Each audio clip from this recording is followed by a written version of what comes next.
Jama'a yau muna ranar Alhamis, yau na mai da auren matata da kuka sani wato Maryam wacce na sa mata Nicky Minaj, to yau alhamdulillah yau mun samu daidaito mai kyau yauwa tsakaninmu da kawunanta da sauransu, yauwa da iyaye an zauna an yi magana mai kyau wanda ta wannan din kuskurenta ni ma na wannan din kuskure na, so alhamdulillah. Sai kuma jiya na ji live din da aka yi a gidan Dadi Yuni, wanda kuma yau sai an sake yin wannan live din, jiya ana yin transfer abubuwa cause jiya na ba zan ce da na canja waya ba, na ƙara waya.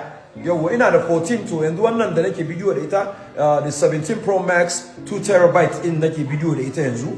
So abin da yasa jiya ana yin transfer abubuwa a lokacin ne kuma ba dama a katse, shi yasa ban zo na hau wannan live din ba.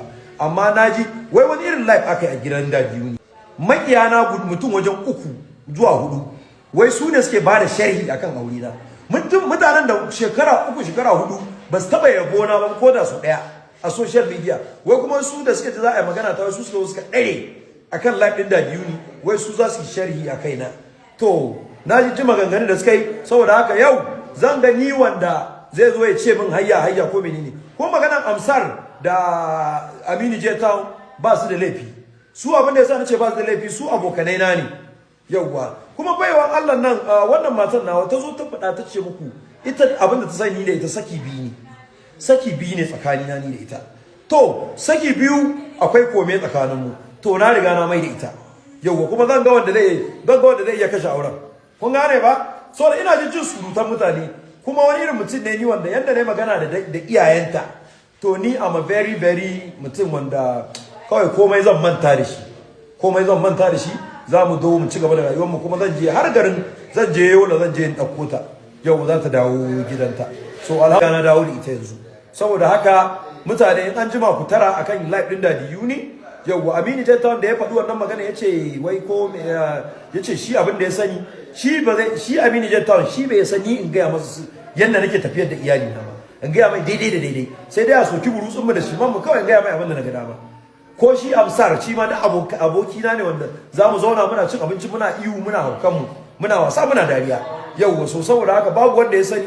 Kuma wani malami da ya shigo na ƙarshe da ya yi magana, wanda ya yi magana ta hankali, ya ce ku maganar da kuke yi kun ji daga bakin mijin, ba ku ji ba, ba su ji magana daga baki na ba. Kuma suka ɗauko ta suka ce mata ke me kika sani, me kika san saki nawa ya miki, ta ce saki biyu na mata, ta gaya muku amma still kuka bara ai ya ce ya gama, ai ya ce wai da kije na ƙara miki saki, da kije na ƙara she miki saki, Hausa biyu ce.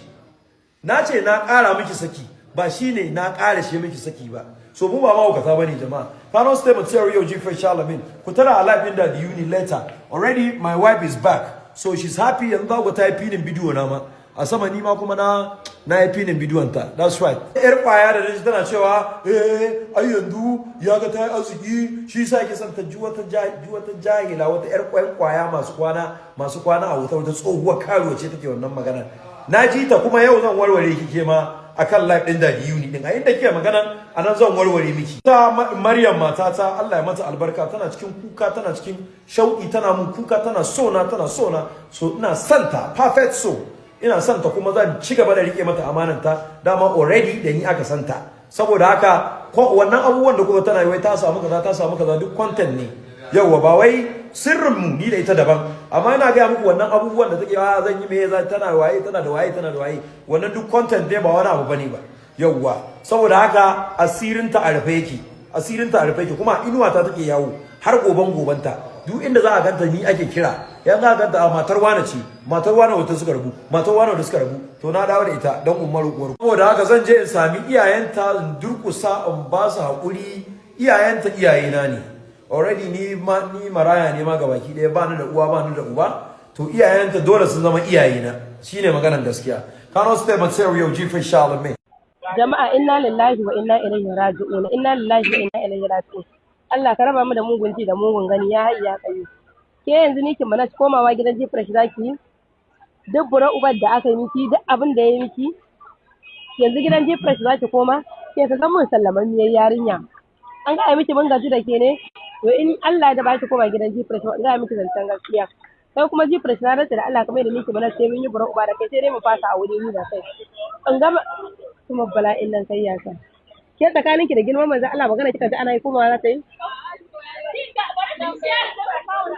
ni za ka sa faduwa gaba na fito ka sana'a ko dai gida zan koma kan bala'in nan kai ya sa to wallahi G.fresh ba zan yarda da wannan abun ba na rantsa da girman manzo Allah ba sai saka hada ni kishi da kawata ba ke yanzu sai ki koma kin manta lokacin da yake ta to kika tafi Kano to baba kuma da nake baba kuma mutumin da bai san darajar iyayenki bane za ta koma gidansu Shunko Multimedia.